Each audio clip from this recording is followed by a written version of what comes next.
just to first of all educate you guys and give you guys a bit of background on what is actually being proposed in France at the moment. So on the 30th of March 2021, as part of the proposed Separatism Bill, the French Senate voted in favour of the prohibition in the public space of any conspicuous religious sign by minors and of any dress or clothing which would signify an interiorisation of women over men. Basically meaning that no one under the age of 18 is going to be allowed to wear their hijab, which is obviously part of the Islamic faith. If you don't know, this is a religious veil which is worn by Muslim women in the presence of any male outside of her immediate family. It's largely worn as a means of maintaining modesty and privacy from these men. Now, the other measures included in this separatism bill, or proposed bill, would include the banning of hijabi mothers from accompanying school trips, and the banning of burkinis at public swimming pools. Now, these laws aren't actually in effect yet. They first need to be confirmed by the National Assembly, but basically they're on that way. They're on the way to being confirmed. And it's just... what? Like, there is actually so much to unpack here, right? So, first of all, just for context, the age of consent, as in sexual consent, in France currently is 15, right?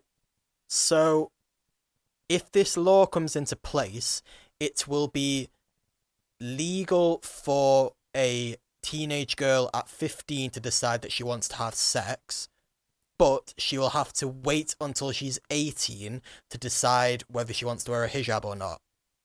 Like, what?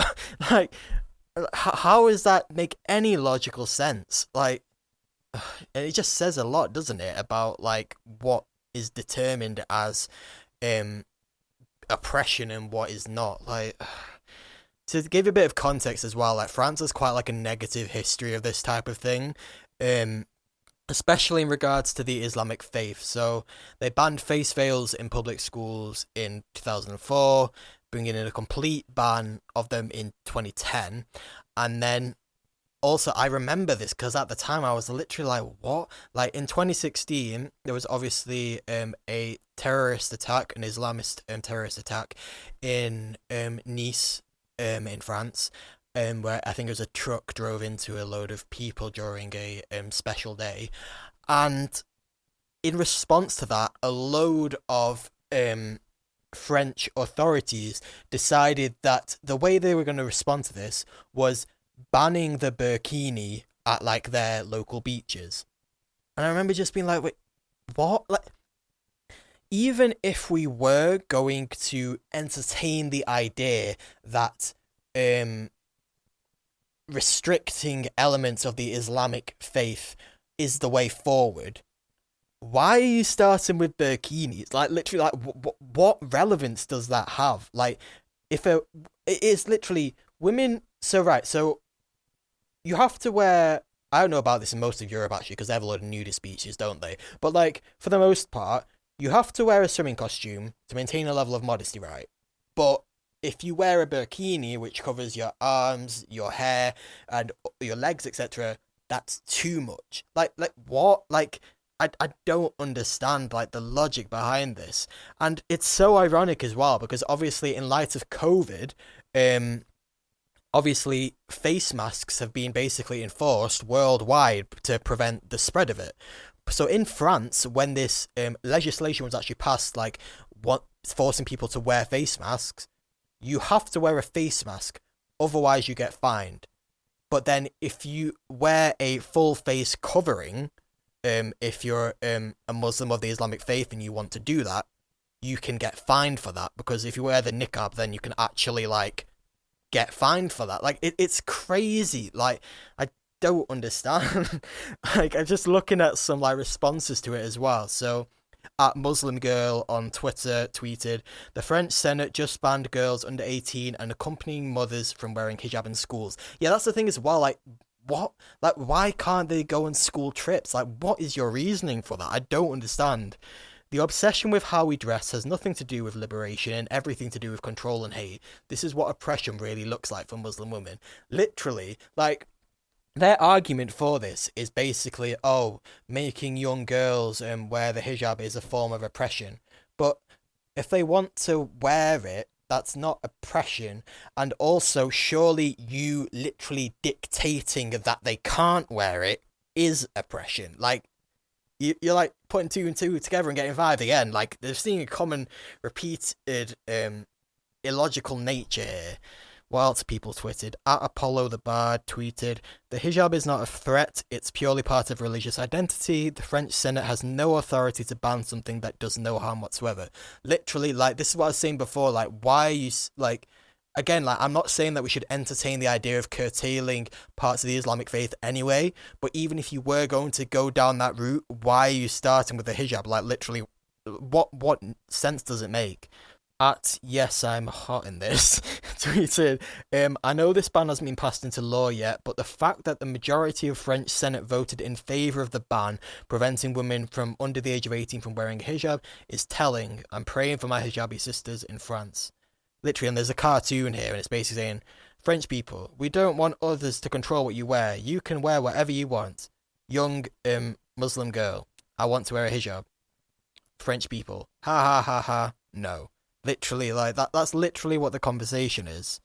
The French state policing Muslim women's bodies goes hand in hand with their violent colonial history. They did it to women in colonized Algeria, and they're continuing their violent, misogynistic, Islamophobic efforts in 2021. Like, yeah, like, I know we're, like, meant to be a bit restricted in what we're saying, but I find it very hard to believe that the thinking behind this is not Islamophobic, because, like, surely you guys at home are listening to this and thinking, like, how does this make any sense whatsoever? Like, there's no logic behind it, like, honestly. And you know what was very telling as well? When I realised, right, this is what we're going to talk about today, I went on YouTube to see what people were saying about it. And literally, I typed, like, a few keywords into YouTube. And the first video that comes up is a video from 4 years ago on Good Morning Britain. And literally, it's not even the content. Like, the actual title is Piers Morgan debates headscarf banning with Muslim women. And it's this same thing as I was talking about last week. Like, why is it that whenever we give a platform to talking about forms of racism, we always give it to white people? Like, this isn't me saying that white people can't participate in the conversation at all, or that you can't listen, but surely the emphasis should be on listening. Just like we live in a patriarchal society, we live in a society where white people do have inherent privileges and are generally better off. So, like, why wouldn't you want to sit back and listen? Not debate, listen. And then, like, it doesn't make any sense. But one thing that I did find when I was looking for content was I found a clip from, I think his name's Trevor Noah. He's quite famous in America. So he actually had someone on his show, a woman wearing a hijab, and she actually literally shut down any argument anyone has against women wearing the hijab in, like, less than 30 seconds. So just give this a listen. I just want to ask you another question, though. I know you're the guy asking me. When you talk about oppression, when we talk about oppression, I think that the concept's really important and interesting, because oppression means the taking away of someone's power, right? And what hijab does is it basically privatizes women's sexuality. That's essentially what it does. So what are we saying when we say that by taking away or privatizing a woman's sexuality, we're oppressing her? What does that mean? What is that saying about the source of a woman's power? We're saying that a woman is only strong if she's sexy in public? Yeah. Did I get it? Yes. Yes. Oh. Yes, well done, Trevor Noah, for doing the absolute least possible. But anyway, if you just heard what she said there, it is like, why is it that we have to have a blueprint for what it means to be a strong woman? And again, this is gonna sound ironic because obviously I'm not a woman, but let me tell about this. I'm on my own, guys. Like, I want to give light to this issue. Um, if I could hand it over to Halima or Simran or Zaki, I would do, but they're not here, so I'm just gonna talk about myself. But why is it that we need to have a blueprint for what being a strong woman is, right?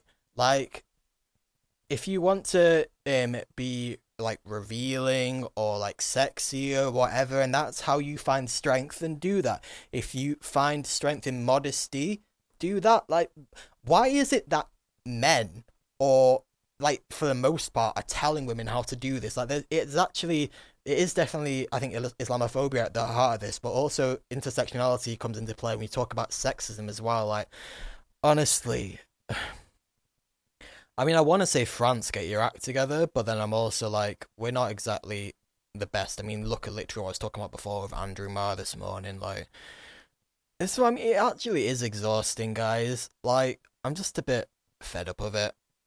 Like, catch me on a flight out of here anytime soon. Like,